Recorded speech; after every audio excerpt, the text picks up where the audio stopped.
17 octobre 2025, peuple d'Afrique, les médias de la propagande de la junte française avouent finalement ce que nous avions tout en dit.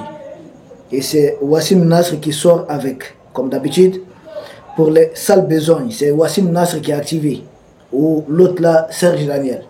Mais les choses les plus dures qu'il faudrait annoncer, il faut mettre Wassim Nasr au devant. Lui qui ne connaît rien du Mali, qui ne connaît rien de l'Afrique, mais qu'on dit être un spécialiste des mouvements. C'est simplement un agent de la DGC mis à l'occasion pour parler, essayer de salir les combats portés par les dirigeants de l'AS un peu partout. Nous disons à nos autorités ce que vient de révéler Wassim Nasr, qui est juste une confirmation de ce que vous savez, de ce que nous avons tout en dit, de ce qui n'est caché d'aucun Africain qui suit depuis le début l'évolution de ces situations. Qu'est-ce dit Wassim Nasr? Il dit que leur terror mercenaire, ce qu'il appelle génie, ce qu'il lui appelle djihadiste, quand s'attaquant aux camions citernes, leur objectif c'est de pousser à renverser les pouvoirs en place. C'est ce qu'a dit Wassim Nasr. Peuple d'Afrique, c'est ce que nous avions tout en dit.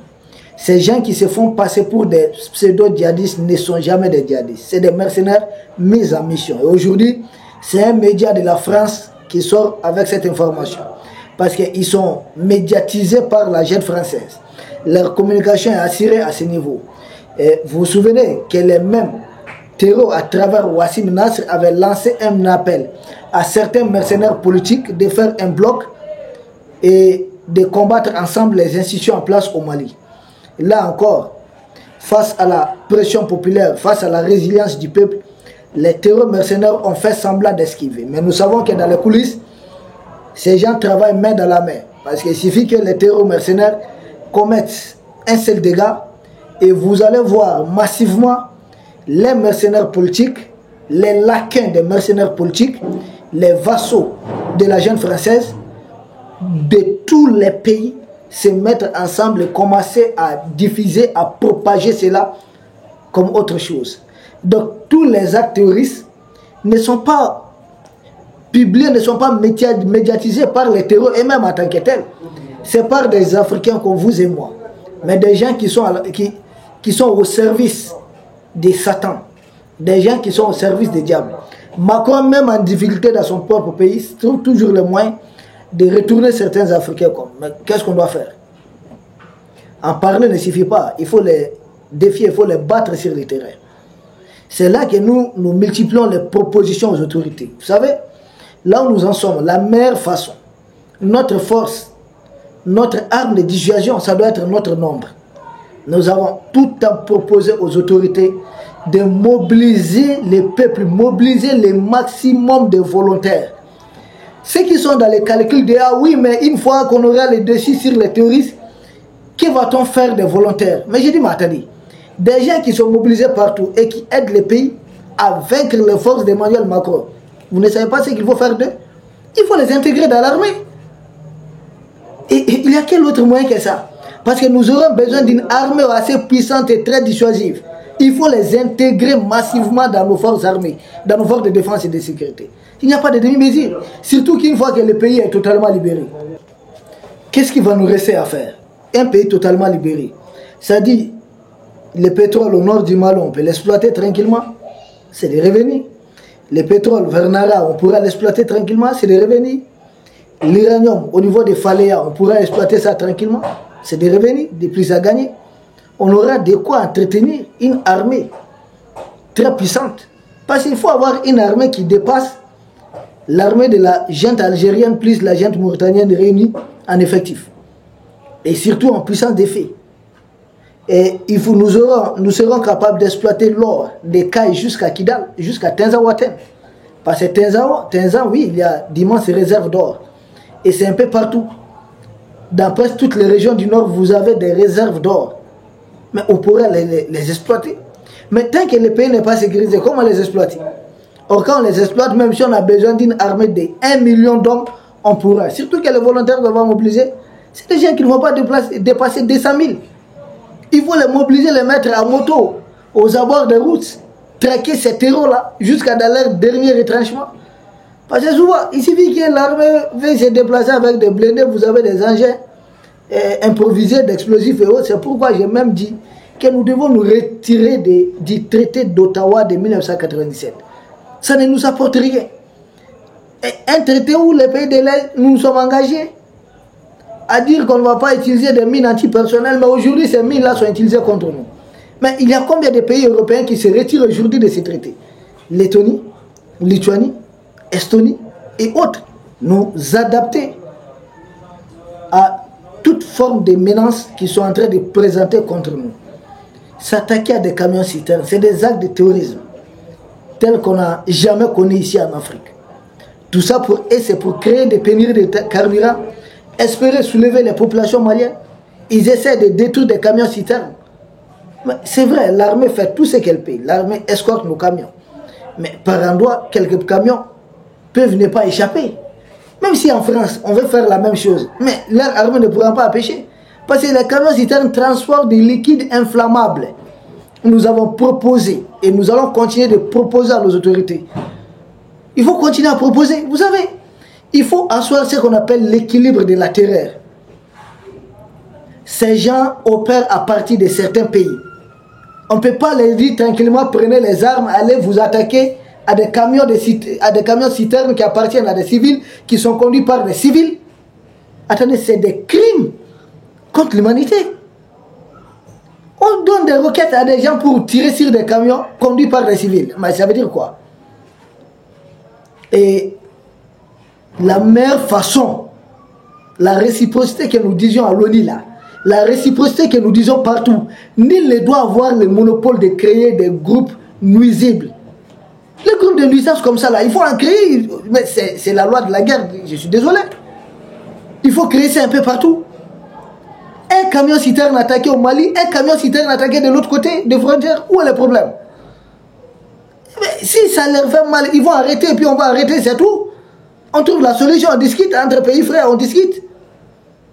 Mais des communiqués ne nous mettront pas à l'abri. Escorter, oui, on pourra faire des choses, mais je ne pense pas que ça mettra définitivement fin au problème. La seule façon de mettre fin au problème, c'est de refaire la même chose derrière les...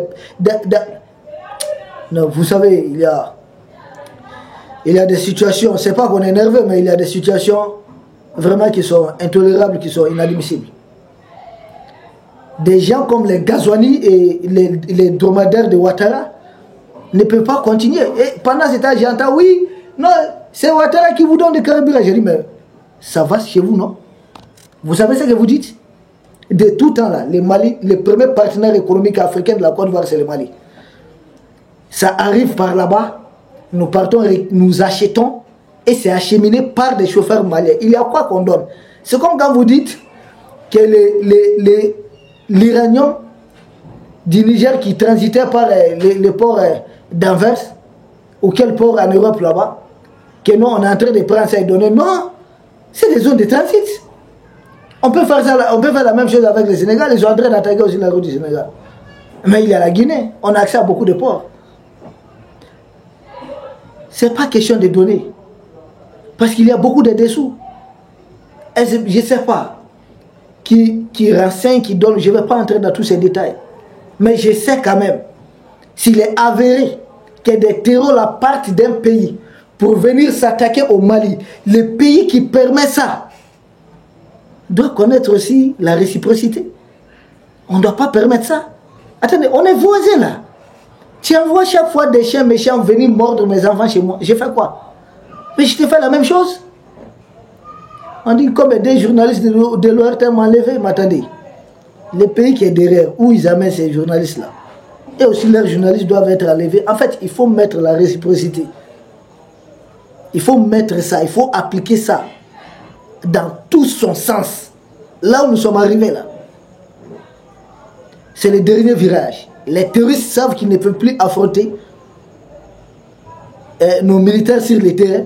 Ils ont choisi de venir s'attaquer à des camions citernes. Nous avons proposé de nettoyer les broussailles des deux côtés de la route. 1 kilomètre de l'autre côté, 1 kilomètre de l'autre côté. Parce que si vous voyez qu'ils viennent se camoufler derrière les buissons et autres, et attendre passivement. Même quand il y a les hélicos, quand il y a tout d'air souvent, les hélicos peuvent ne pas voir. Et c'est facile en ce moment d'essayer. Mais si on nettoie 1 km, 1 km, porter d'une arme qui peut faire 1 km pour atteindre proprement ça, c'est pas facile. C'est quelques arbres qu'on va enlever là. Les arbres sont faits pour protéger les humains et non pas le contraire. Si des arbres commencent à être des refuges pour tuer les humains, il faut mettre fin à ces arbres. C'est là que certaines doctrines mises dans la tête de certains Africains. Oui, un truc environnemental, vous parlez de ça, et il y aura ça, environnement. Je dis, hey, c'est des systèmes créés pour empêcher les pays d'ici de se développer. Les pays comme le Qatar là n'avaient pas d'arbres. Non, il y avait combien d'arbres là-bas? Les Émirats Arabes Unis. C'est des pays qui sont développés, aujourd'hui, qui sont en train de rendre fertiles même les déserts, par endroits. Qu'est-ce qui nous empêche de le faire?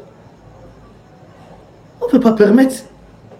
Il y a beaucoup de propositions, et je pense chacun doit multiplier des propositions pour sortir de ces pièges infernaux. Mais moi, je reste convaincu de toutes les propositions, celle qui va faire feu. Parce que les terreurs du génie, dans leur dernière sortie, qu'est-ce qu'ils avaient dit? Ils avaient appelé les populations à ne pas s'enrôler comme volontaires au sein des milices d'Ozo, c'est-à-dire les chasseurs. Ce qui veut dire qu'ils ont peur de ça. Et c'est ce que nous devons faire. C'est ce que nous devons faire. Parce qu'ils sont en train de s'attaquer aujourd'hui aux civils. Parce que entre les gens d'une localité, là, les gens se connaissent. Les gens se connaissent. C'est facile. Le monde entier assiste à ces médias propagande de la France qui sont en train de faire l'apologie du terrorisme contre nous. En fait, cette question même du terrorisme, là, je comprends finalement, c'est un concept creux finalement.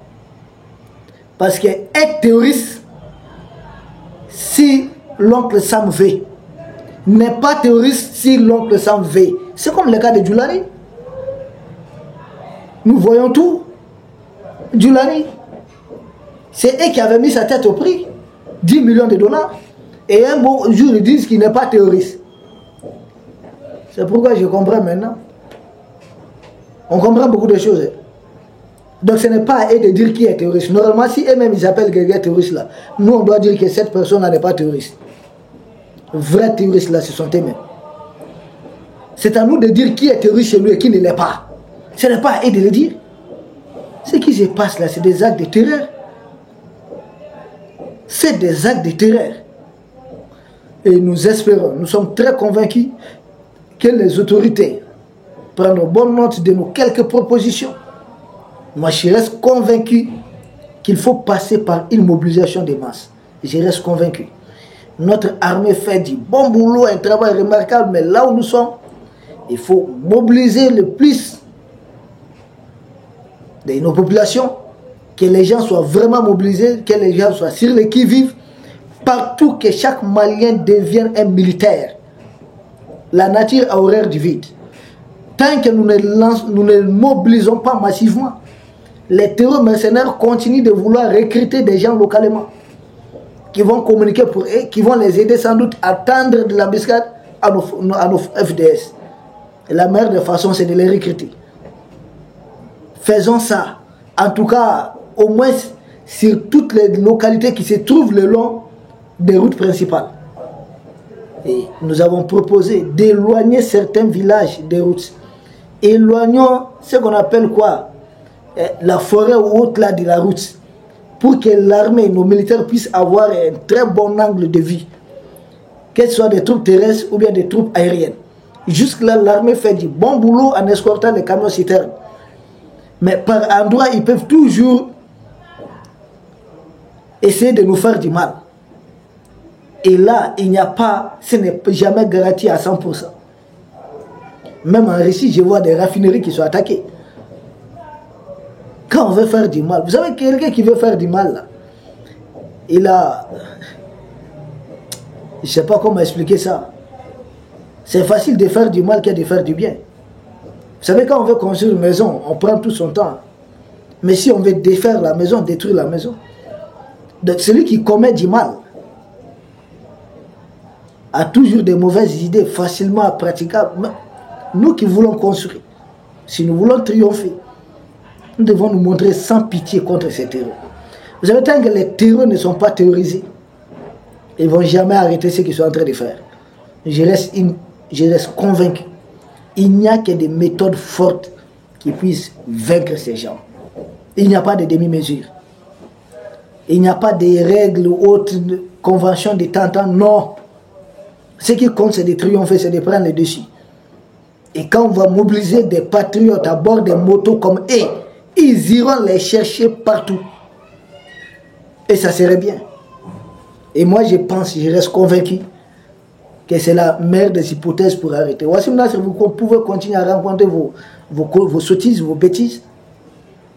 Nous ferons tout ce qui est à notre pouvoir pour que le général Assimi Goïta et son équipe puissent triompher, puissent avoir les défis sur vos terreurs mercenaires que vous envoyez contre notre pays. Et rassurez-vous, ce n'est que le début. Nous avons compris. Notre peuple a compris beaucoup de choses. Tôt ou tard, notre peuple sortira victorieux de cette épreuve. Peuple d'Afrique, nous vous remercions. Nous vous disons à demain pour un autre sujet au sommet de l'actualité. Merci.